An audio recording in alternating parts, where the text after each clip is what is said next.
Hello, everyone, and thank you for joining us for this evening's talk, A Novelist Explores Alzheimer's Disease with author Marita Golden.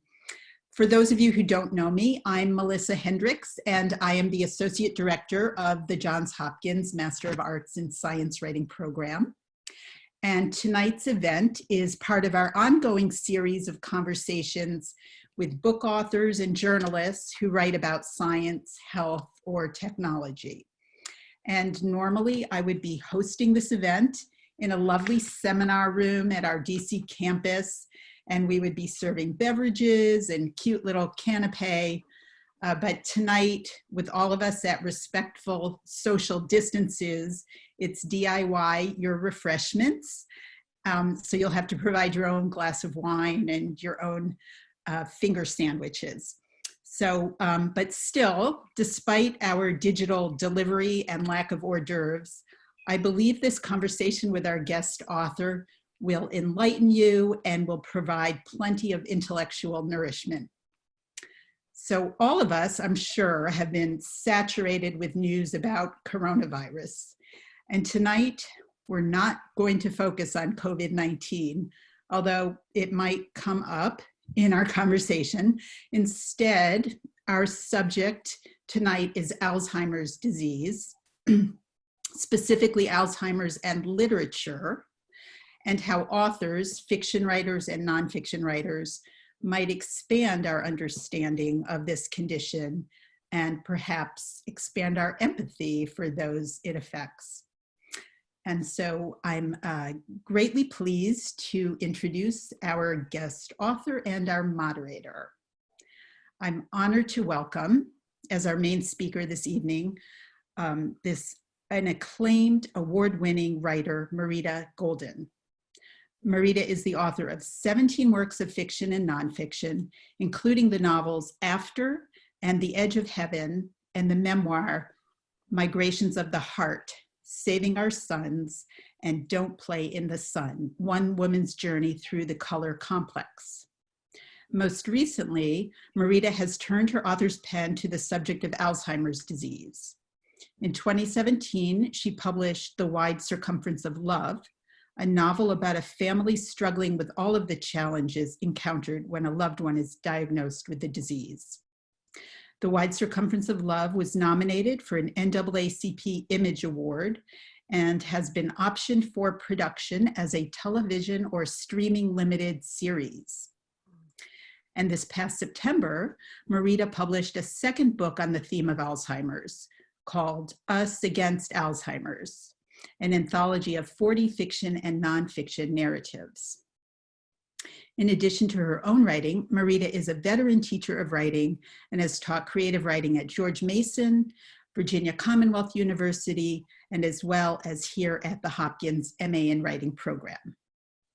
Marita is the co-founder and president emeritus of the Zora Neale Hurston Richard Wright Foundation, and she is the recipient of many awards, including the Writers for Writers Award presented by Barnes & Noble and Poets and Writers, and the Fiction Award for her novel After, awarded by the Black Caucus of the American Library Association.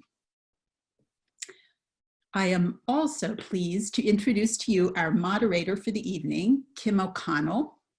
Kim is a faculty member in our science writing program who has taught a host of different classes, including our residency course in Bar Harbor, Maine, which will happen virtually this summer.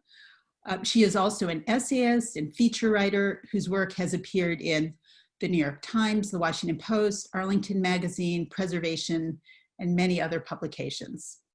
And she is now at work on a history/memoir about Vietnamese immigration.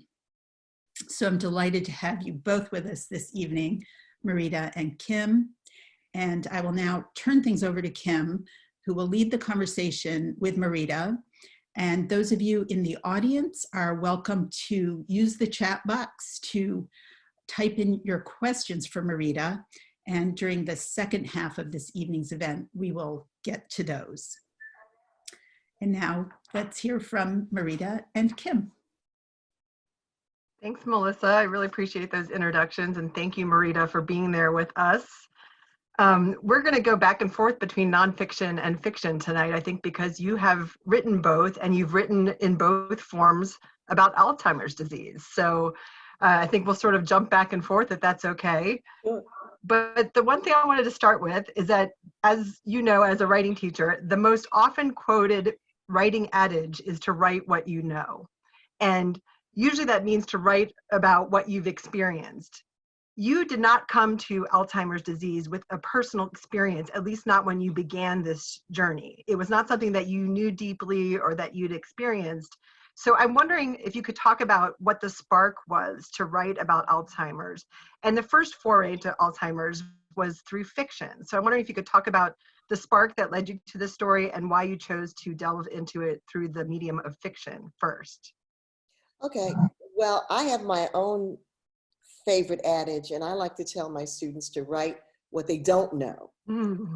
I think it's really important to be willing to go where you don't know, to take the road where there's no path and create a path. And even when you're writing about a subject that you do know, the deepest writing comes when you write about that subject, the aspects of it that you didn't know. So my favorite adage is write what you don't know. I'm a contrarian. I came to writing about Alzheimer's because I'd hit a roadblock. I was writing a novel, and the novel was sort of coming from the left side of my brain. I hadn't been working on any fiction for a while and really felt very eager to start writing fiction again. And I'd written about 100 pages, and then I realized that I'd hit a wall because the novel wasn't really coming from my soul. It was coming from my brain. And I think novels at their deepest really do come from our souls. And so I just put the book aside and gave it over to a higher power. And about 3 weeks later, those same characters had found life in a story about an African-American family dealing with Alzheimer's. Now, all during the writing of the book, and once I finished the book and was promoting it, it really, I kept wondering, why me? Why was I writing about Alzheimer's when there was no one in my family who had it? I was not a caretaker. But I came to realize that it was just a continuation of my willingness to delve into really hard subjects. I mean, in a past novel I wrote, I wrote about a police officer who's involved in a shooting, kills a young man. I wrote about a mother who was responsible for the death of her own child. So I'm not afraid to go there, and we all know where there is. It's just that Alzheimer's was just a new presentation of the subject. So I wrote about Alzheimer's in fiction because I was already in that genre. And mostly, as much as it's a novel about Alzheimer's, it is mostly about love and family and loyalty and devotion. Absolutely. I definitely want to talk about that. Before you did, I read 4 years of research about Alzheimer's before you wrote the fiction, or before you published the novel. I'm wondering how you balanced that. You had to have obviously a basis of understanding about this disease, but like you said, this is a story about family and about love. And so did you sort of write the bones of your story first and then fill in the research, or did you go back and do the research first and then have the story take shape? Well, I mix it all up. Because I didn't know anything about the disease, I started researching it. And I was very lucky to find a social worker here in Maryland, where I live, who worked with families whose loved ones had the disease. And she became my guide. And she connected me to the director of a memory care unit. And I ended up, and I always tell people say, well, oh my God, how did you write about the police? How did you write about Alzheimer's? I found that whenever you tell people in that field that you're writing a book and that you want their help, they are so happy to help you because they really want you to get it right. So once she connected me with the memory care unit, I had my patients, my people with Alzheimer's. I had their families. I had a place where I could go and actually see people with Alzheimer's and dementia living their lives. So I was actually researching, reading novels, reading nonfiction books, reading memoirs. I was talking to family members. I was spending time at the memory care unit, just watching people. As I was on the other hand, imagining this family, this lawyer who had this female judge, actually. When the book opens, she's getting ready to take her husband, who's a successful architect, to live in a memory care unit. So I had to imagine their 35-year marriage. I had to imagine their grown son and their daughter. I had to imagine a backstory for them. So it was a combination of, yes, doing the research, also doing the writing simultaneously, and especially, and I think it's really important, I made sure that I had two readers who would read drafts and correct me when I was wrong. One of those readers was the social worker, and one was the wife of a gentleman who had Alzheimer's in the facility where I was spending time. And so they, on the one hand, said, oh, this is a great story, but on page 5, when you say X, that's not the way it would be for somebody with Alzheimer's. And whenever I have written novels about worlds that I knew nothing about, like the world of police officers or the world of people with Alzheimer's, I've been so gratified that the people in those worlds, having read the book, said to me, you got it right. But that's because I was willing to submit the manuscript throughout the process to their vetting. And I think sometimes writers are not willing to do that. Yeah, I think writers are worried that the changes are going to erase kind of their original vision. And it's often helpful to think of it as enhancing what you've done. Because I think the worst thing is to get a book review and the reviewer points out all these errors that could have been corrected if the writer had submitted the work to vetting. And you can't blame that on, you can say the editor should have done it, but it always lands in the lap of the writer. Yeah, interesting you use the word corrected, because I viewed the novel, especially in both these books, as attempts to kind of correct the perception that Alzheimer's is just a story of loss. It's just a story of someone disappearing before your very eyes. And you really emphasize in both the novel and the anthology that it's about what's gained as well, in such surprising ways, and also what's held on to. And I wanted to read a line from the anthology in the writer Sally Tisdale's essay. Oh, that's a great essay, yeah. Wonderful essay. She wrote, quote, our deepest needs, the habits of the secret heart, stay with us the longest. And I thought that spoke to the true essence of who we are. And that's what you're capturing in your books. Like you're saying that, yes, a lot has been lost, but there's some essence, some essential thing that remains, and that can even produce joy and connection and a new kind of love. So I wanted to know if you could just sort of talk about how, to the extent that was a goal of yours, to kind of correct the record, if you will, that Alzheimer's was just a story of loss.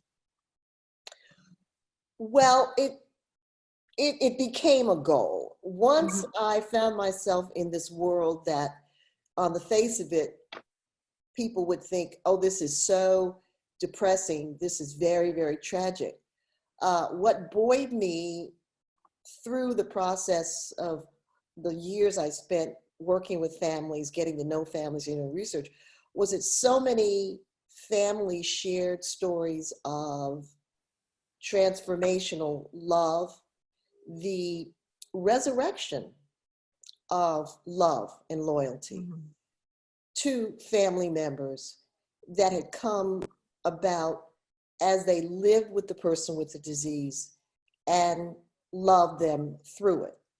And this was something that I honestly had not expected. I had expected that it would only be lost, and that in my fictional world, I would create the game. But everyone, so many people that I talked to, people who had, and I'm not trying to downplay the real challenges. It's a dreadful disease, it's a cruel disease, but the strongest families who are able to engage first in self-care, that is, they are able to take care of themselves emotionally and physically so that they can be present for their loved ones, so they have emotional reserves. Those are the individuals and families that journey through this to see that the person with Alzheimer's is still very present, that the person with Alzheimer's has forgotten maybe who you are, but they have not forgotten that you are someone important to them. They have not forgotten what it means to be hugged. They have not forgotten the difference between a smack and a caress. So that the essential things that make us human are still very, very present. And as I was doing the book, one of my cousins, his wife developed dementia. And I started visiting her. And I found that having spent so much time with people who were cognitively impaired, I was able to be with her. Actually, I got to know her better with her dementia than I had before. Because in our visits, I wasn't expecting anything of her than to simply, I brought myself and we would see what happened. And that gave the visits a kind of beautiful quality of peacefulness and patience that is really a gift. So the book, the writing of the novel became a real psychological, even philosophical journey for me as I thought about death and dying and illness and how I wanted to be cared for. I like that one of the essays you have in the anthology is called Be Here Now, and just about being in this moment. And that's so hard for all of us all the time. And if nothing else, this disease forces you to just stay right in the moment. It's a big cost to pay to learn that lesson, but it's a good lesson that there's nothing more than this moment, really. Exactly. And in the African-American community, it's really devastating. I mean, Yes. I have so many friends who almost weekly, you know, the husband has developed it, the wife has developed it. And it's so important that caregivers care for themselves. And as I say, if you don't have a long tradition of caring for yourself deeply, when you're faced with caring for someone with Alzheimer's, it can really take you for a loop.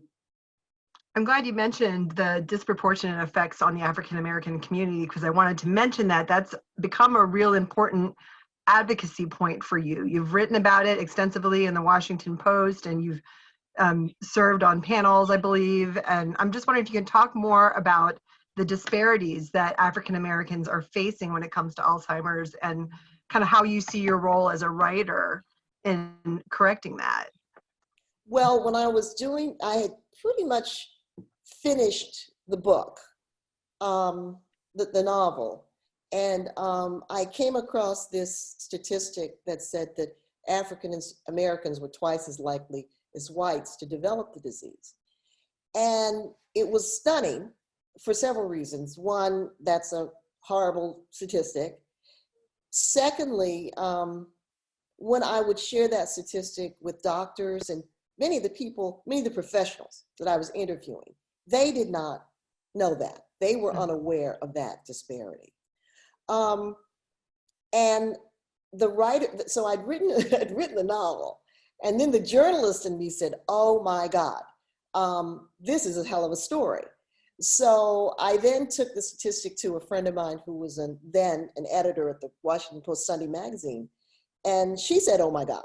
And she said, we've got to figure out how to tell this story.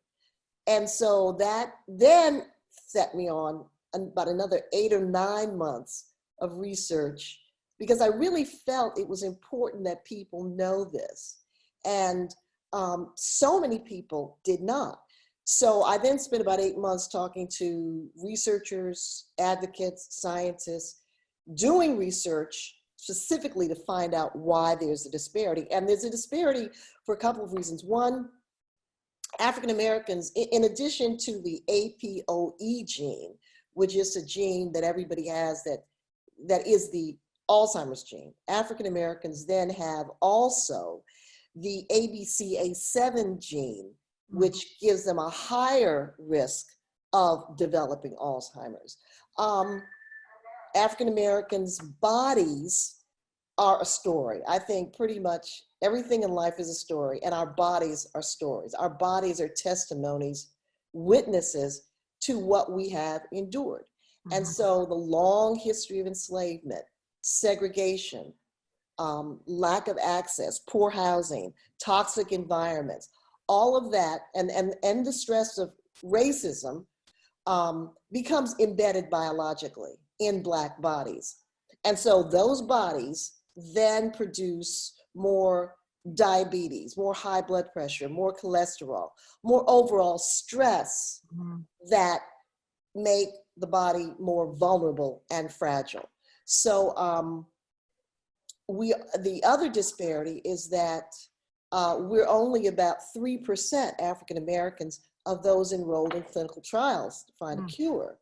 And that's also because the long history of the medical industry and its often sordid relationship to the Black community. And the medical industry still doesn't know very well how to reach out to Black people to get them involved in the trials. So once I did that article, I got tons of response, and it was very gratifying to on the one hand, give people a fictional story that they could just enjoy and get a lot of information, but still get a great love story, and then do a piece of journalism for people who may not read novels and get some solid information out there. So it's funny because I've written about this subject in a way that people would naturally think that I must be living it, but it's a big story. I mean, the Alzheimer's story is a great story for a storyteller because it's about life and death and love and loyalty and all the big issues. It is, and the anthology just shows in the diversity of the pieces in there just how diverse the experience is. It's not the same for everybody. So it affects everybody in different ways. It's a huge, huge story that many people should be telling. And thankfully you've told it in several ways now.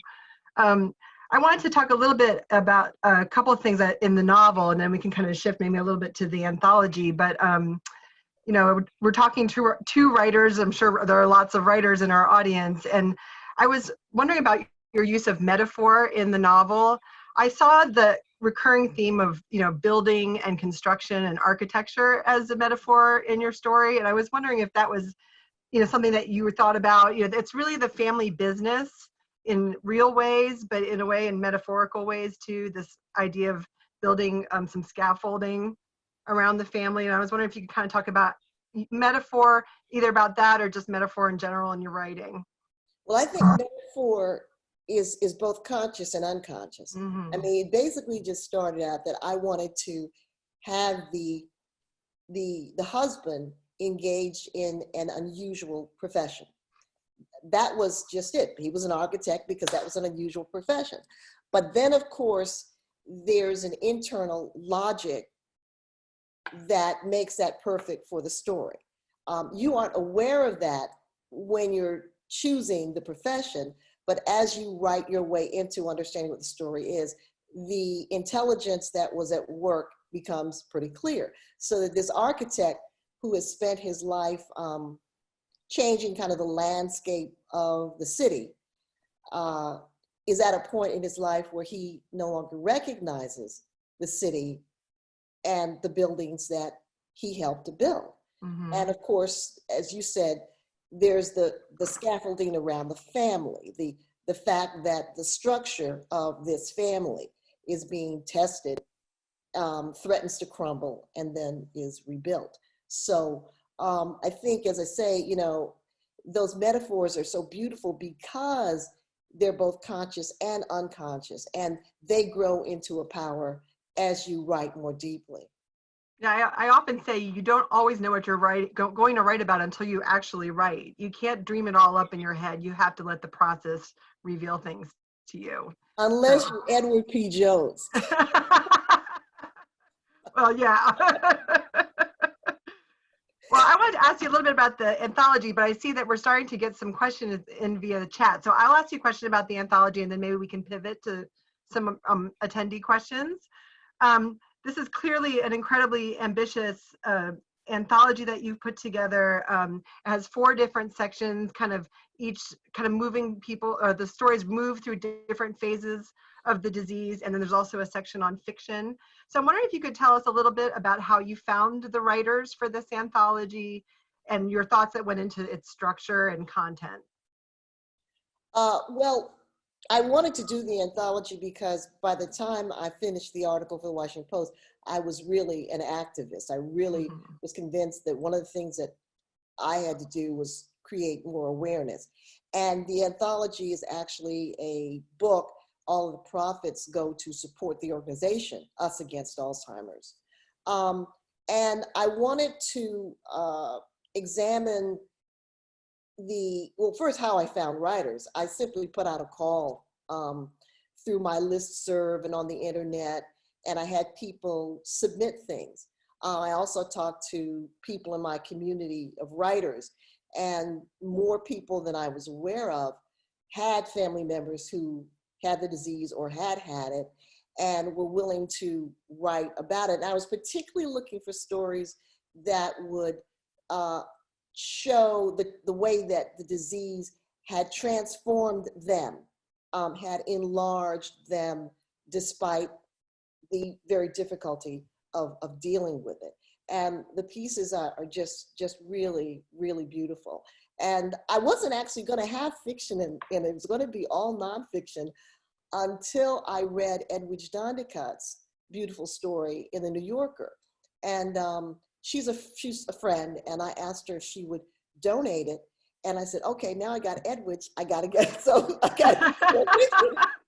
And found a lot of local writers here in the area who've done really nice pieces. And some of the pieces are funny. You know, Right. there's a number of really funny pieces in the book as well. So I wanted it to capture everything. Yeah, it's terrific. I think it's wonderfully diverse in every sense. You know, your contributors represent lots of different backgrounds and experiences, and also just the lengths and the content of the pieces are very, very diverse and interesting. And I'm very proud that there's writers from Haiti, Trinidad, Yeah, Dominican Republic, India. So it really is a global anthology. absolutely. Why don't we go to I think we're having some attendee questions come in via the chat, so we can start with some of those, and I encourage others to post using their chat function as well. But the first one I see is, what shocked you most about Alzheimer's when you were researching it? What shocked you most? What shocked me most?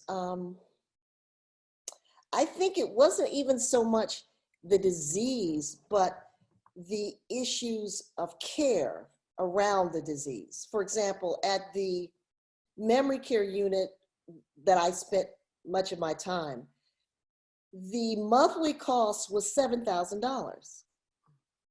And that's an extraordinary amount of money, so that most of the people in that memory care unit had been, like there was a vice president of a bank, someone who'd worked for the Treasury Department. These were pretty much solidly middle class or upper middle class African Americans who had nice pensions. But then I thought about, oh my goodness, what about people who can't pay $7,000 a month?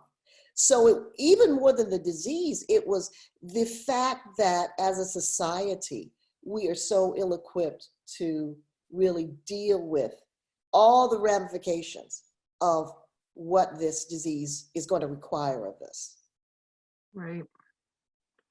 Our next question is from someone who's actually studying and writing about responses to trauma, including Alzheimer's. First question of his is, aside from writing, how were you changed by your encounter with this disease? And then the second part is, many respond to trauma by deepening their involvement in charity and caregiving, but others are avoidant. Did you observe this? Can you characterize either or both responses? So how were you changed, and did you deepen your charity and caregiving, or respond to it in some other way? Well, being around so many people who had cognitive impairment, as I was researching the book, it slowed me down. It made me more appreciative of the complexity of aging and getting old. And I grew, I think, in my ability to, in fact, the essay that you referred to in the book is the one that I wrote called Be Here Now. That I think I developed, I became a better listener, because when you're talking to a person who has dementia, you have to listen in a different way. So I think that it made that living with this story and being around my fellow citizens, my fellow Americans who had this disease, they gave me something very important. And I like to think that I was enlarged by that. And it definitely made me more aware of how important it is to talk about this illness, raise awareness, raise money for it.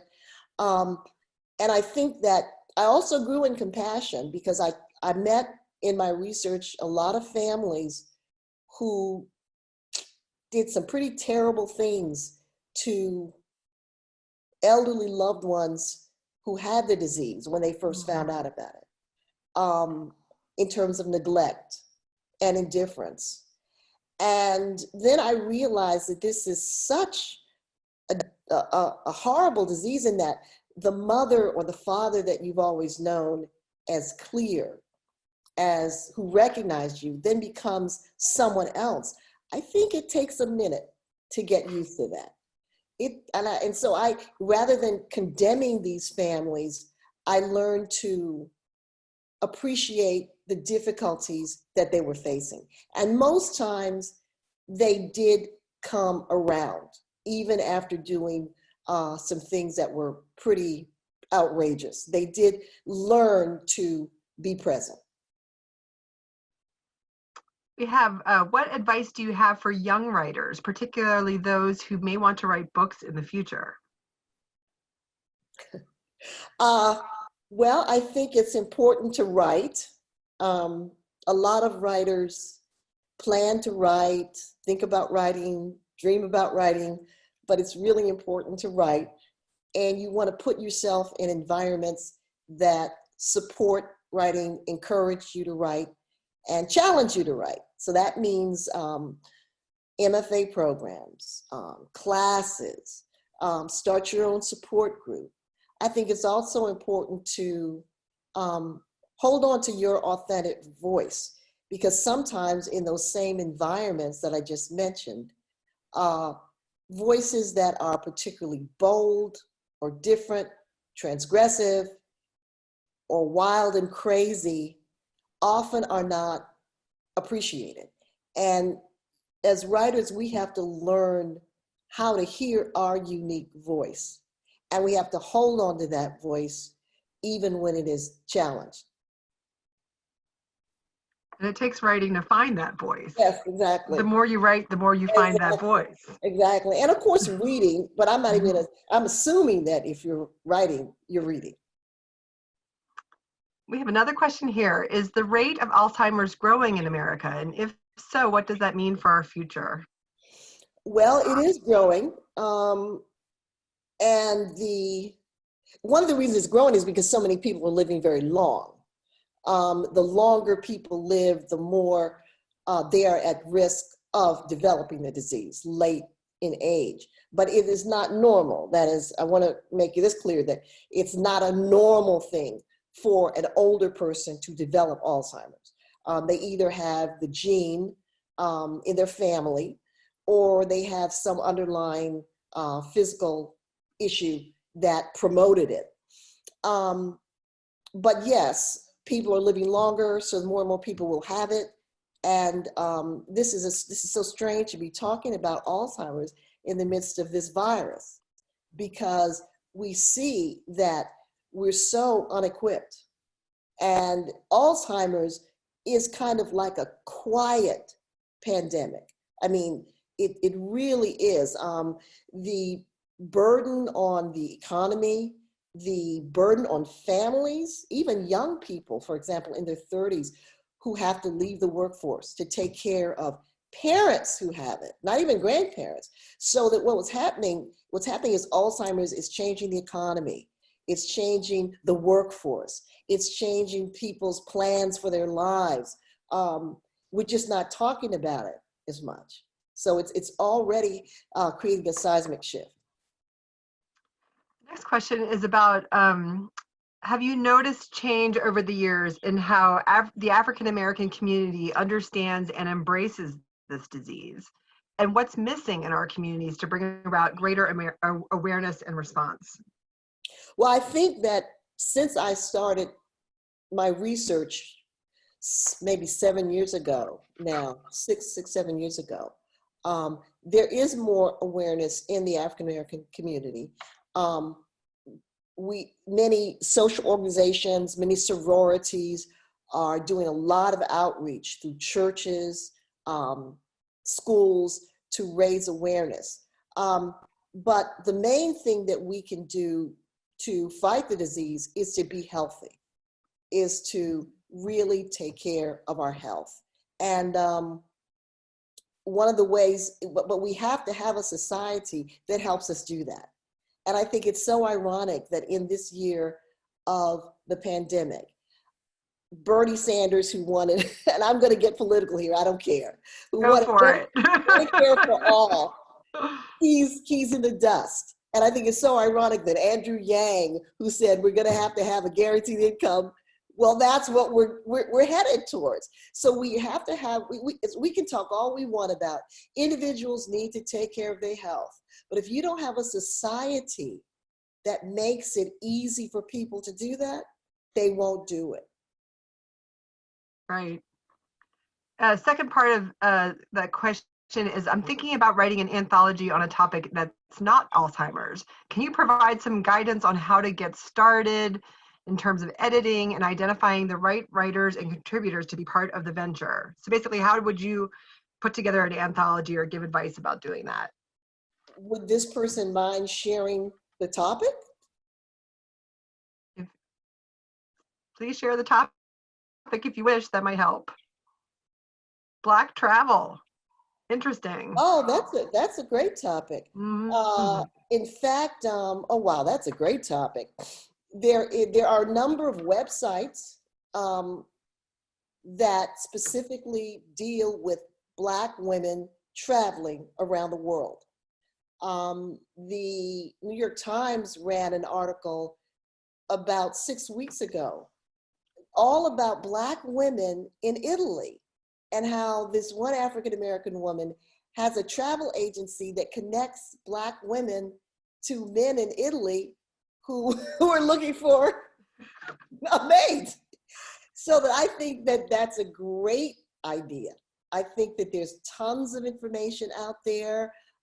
Start your research, and once you go online, and get in the social media mix and let people know that you're doing this, oh my gosh, you're gonna have so many contributions. But that's a great idea. That's great. So while we're waiting for some more questions to come in, I do encourage others to send in or type in some questions. I wanted to ask you about place, the importance of place in the Wide Circumference of Love, because it's set in Washington, D.C. And I grew up here in the D.C. area since 3 years old. And I loved how grounded in specific places this book was. And that was just fun as a reader to read about these real places. But then I started to realize that you're writing about places that have value to the community and have memories, collective memories in the community. And it also seemed almost like metaphorical that we're talking about sort of how much of memory we preserve in ourselves, in our own bodies, in our families, and in our communities. And I felt like your use of place really grounded that theme, that, you know, ending at the, what was it, the Metropolitan AME Church, you know, that has such a storied history going back to Frederick Douglass. I mean, incredible community memories preserved there. So I was wondering if you could talk about the value of place in your fiction and nonfiction too. Well, I'm a Washington writer, and I love having the opportunity to ground a fictional story in Washington. Years ago, when I wrote the novel Long Distance Life, which was a story of 60 years in the life of a Black family, the matriarch had come up from the South. I had a great time creating Washington from the 1920s to the 1980s, 60 years in the life of the city. And so in The Wide Circumference of Love, I use the city as a character, and you see the growth and change of the city over that 35-year period like it is a character. I refer to the National Museum of African-American History and Culture. That's a character. That's in the book. I even have fun with the main character in the heyday of his career, having redesigned the library, the main library in Washington, D.C., because I think it's such an ugly building. And so, and one thing that happens in the book, and this isn't a spoiler, is that at one point in the book, he gets in a taxi and he wants to go to the office that he had with his partner 30, 40 years ago. And he gets out of the taxi on U Street, and in his mind, it's the U Street of 1978. But he looks around and sees the U Street of 2019, and he says to himself, he's never seen this many white people on U Street in his life. So I had a lot of fun making of the city a character, because, you know, there are not a lot of, you know, Susan Shreve writes a lot about Washington, Ed Jones, myself, and I think that we like putting our characters in the real Washington, not the Capitol Hill Washington. Right. I loved it was an old school Ben's Chili Bowl reference in the book, which was great. So, all right, we have another question. What was your publishing experience like? Getting a publisher, perhaps getting an agent, and then getting a publisher? Well, I've been with the same agent since 1980. Wow. And I was with Doubleday for most of my books, except The Wide Circumference of Love and Us Against Alzheimer's. So is the question specifically how to get an agent, or? I think the question is just more, you know, sort of an overview of what your experience was like working with these various publishers. Well, was it easy to get these books published? Was it easy to sell your proposals? Yeah, I've been pretty lucky in that I got an agent fairly quickly. The usual story is that it's not unusual to take a while to get an agent, to get a lot of rejections. I was lucky enough to get the first person that I wanted to be my agent became my agent. And for much of my career, I was with the same publisher. And the great thing about the publishing industry is that it's made up of these really sensitive, for the most part, men and women who really care about books. And they love literature, they love stories. And I've had pretty good experiences with most of my editors. I really, really have to say that I have. That's terrific. We do have another question here from someone who has written and published one book and is yearning to write another, but is struggling to find the idea for the next book. So it's a question about generating ideas and catching fire with an idea. What advice do you have? Well, I'm the wrong person to talk about because as I said at the beginning, I was writing, I had chosen an idea, but that's not how, I can't write like that. There's some writers, I mean, like for example, a writer like Colson Whitehead, who's just a genius. Okay, apparently Colson can just turn out these great books. He's a nonstop producer. I will usually take a break and I have to wait for the story to claim me. I'm not a writer who can, oh, I'm going to write about this. Now, if it's nonfiction, I can sort of do that. But even with that, it has to come from, it has to be a passion. It Right. really has to be a passion. I mean, I'm working on a new book about Black women and health. Mm. And it's the working title right now is Black Does Crack, Secrets, Lies, and the Truth About Black Women's Health. It's referring to the adage that Black doesn't crack because African Americans have a lot of melanin and we tend not to show our age. Well, we don't show our age, but inside our bodies do. But the process of finally knowing that book took me a long time. For about maybe 9 months, I was writing north, I was writing south, I was writing here, there, I was writing this essay, didn't work, that essay. And I kept trying to figure out what the story was. And then I said, once again, I just stopped. And then right before we went on lockdown, and this was perfect timing, bang, I woke up one morning and I knew exactly what I was going to write.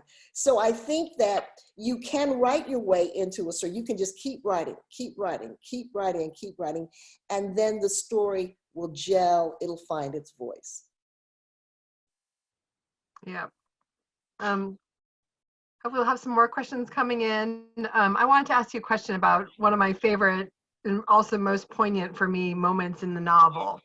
And this is where Gregory, he's coming to grips with what's happening inside his body, and he shares his journal. He's writing himself, and he writes, writing makes it better, and writing also makes it real. And he's presenting it almost like a double-edged sword there, that it's making him feel better to write about it, but the more he writes, the more he must confront the truth. And to me, that was just a wonderful statement about writing and kind of like the depths that we all have to be willing to step through into as writers. You know, this is what we have to do to tell our true stories, but we have to also be ready to confront dark and difficult stuff. So did you mean for that to be kind of like a meta writing moment, or I'm wondering why you thought to include that? It's very powerful. Yes, because I think that when we're writing in our journal, like I often teach mixed genre classes. I'll have fiction and nonfiction writers. And I tell the fiction writers that they have to write with the confessional voice of the memoirist, and the memoirist has to create a world the way the novelist does. And so in that moment, he was writing in a diary, which is where he's revealing things that he hasn't even revealed to his wife.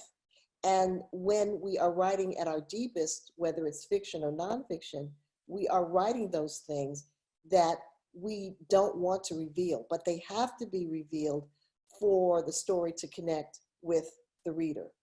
And so definitely, and one of the challenges of the novel was getting inside the head of someone with Alzheimer's, because it became clear pretty soon. I mean, it became clear to me quite soon that I did want to write from the perspective of him. I wanted to write from his perspective before he has the disease and after. And I had written some passages, and one of the social workers at the memory care unit, she read it and she wasn't impressed. And she said, you know, the problem is that you have to understand with a person who has Alzheimer's, you have total freedom of imagination. And then she told me the story of the man who lived in the memory care unit who had been a farmer and who would urinate on the plants in the facility because he was watering them. Or the gentleman who, whenever he would hear a sound go off, he would knock on everybody's door and try to evacuate the facility because he was still a fireman. And so she freed me up to really imagine the wildest, craziest thing. The person with Alzheimer's is not crazy, even though their actions may appear to be that. Mm-hmm. So that was the most fear-inducing part of the book, but it was, once I gave myself permission to do it, the most satisfying. That's great. Do you have a couple more questions here? One question is, how do you decide whether your big idea is best suited for a magazine piece versus a book? That's a good question, because many magazine pieces turn into books. Mm-hmm. Yeah. Many magazine pieces turn into books. I mean, you'll know that. I think you as the author, when you've done a magazine piece, you instinctively know if there's more to be told. In a magazine piece, you simply can't tell but so much, because you have even in the New Yorker, pieces go on forever. There's a limited amount of space there. So you're limited by space, but in terms of a book, you're not limited. You're only limited by your imagination. We have someone just saying they're enjoying your talk very much, which is great. But his question is, are you hopeful for the future? He says, when you see COVID-19, global warming, losses of agency, democracy, some folks say, I don't want to bring a child into this world. How do you feel? Why or why not are you hopeful? And he adds, from a writer quarantined in his log cabin in rural Virginia. Thank you for being here. I'm so glad you have internet. Well, I think that hope is simply in our DNA as human beings. I try pessimism a lot. I mean, in the face of everything, I've tried on pessimism, but it doesn't fit me. And I think that the human species simply has hope in our DNA. We just can't get around it. So yes, I am hopeful. Every time I sit down to write a sentence, I'm hopeful, because every time I write a sentence, I'm trying to bring something beautiful into the world, even if I'm the only person who reads it. So I don't think we judge whether or not hope makes sense by its ability to bring social justice like that or equality like that, but rather by its ability to keep us alive. And I think it does. You address that to some extent in the novel. There's a character that questions about bringing a child into the world and is worried about what that future holds. And it's a tough decision, but I won't give away the way things go. But I think maybe it's not surprising to say that the novel and both books really do end on a note of hope. Yeah, it's our default setting. Mm-hmm. It really is. Yeah, absolutely. I mean, it's taken us to the moon. It passed the Civil Rights Act. Mm-hmm. And a mixed bag. We simply can't not be hopeful. One of the things I like to say to writing students is, in the specific lies the universal, and that the more specific you can be in a story, somehow you give your readers more opportunity to see themselves reflected there. Definitely. And there's a beautiful scene in the novel where a family is defined in an unexpected way in an unexpected room with certain people. I don't want to give it away, but someone says, yes, yes, we are family. And it's a very moving scene.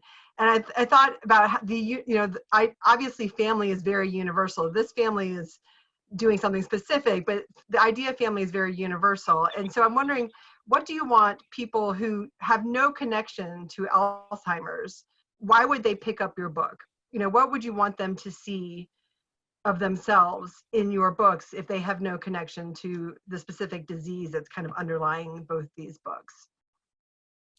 Short answer, that just as hope is our default setting, love is our default setting too. Yeah, that's great. And thank you, Kim. I've so enjoyed talking to you. Oh, thank you. I Me really too. appreciate the depth with which you read the book, and I am glad you enjoyed it, but I really have enjoyed talking to you. I feel the same way. I appreciate it. I think Melissa's joining us again here. It's been wonderful, Marita. Thank you so much. Being back in. And yes, this has been an excellent talk. And I'm going to just take the prerogative of asking the last question. Marita, you mentioned that you're working on a book about Black women in health. And I'm wondering if you have any plans to write anything in the future on Alzheimer's specifically. And also kind of a two-part question, whether you have thought at all about how writing might be used in a sort of therapeutic means with people who have Alzheimer's disease. Have you explored that at all? How people with Alzheimer's or caretakers or health workers might bring writing into that relationship? Well, the new book that I'm working on doesn't address Alzheimer's. It's a collection of essays about Black women's mental health, and I'm still trying to figure out all that it's going to be, but Alzheimer's is not a time. I may refer to it. And in terms of writing, I have actually done some workshops with caregivers and used writing as a technique for them to process what they're going through, what they're experiencing, and to kind of heal from just the trauma of what they've witnessed and what they're experiencing. So yeah, I've definitely used writing. And music is amazing. Music is probably the best of the arts in terms of connecting with people with Alzheimer's, because it activates more of our brain than anything else we can do.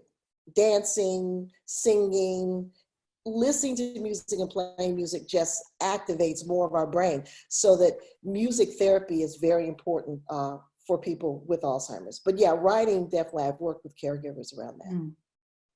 Terrific. That's great. Wonderful.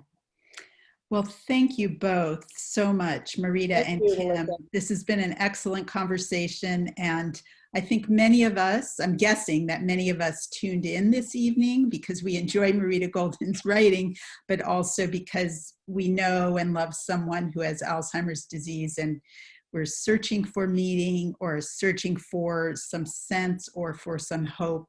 And you've certainly given that to us this evening, Marita.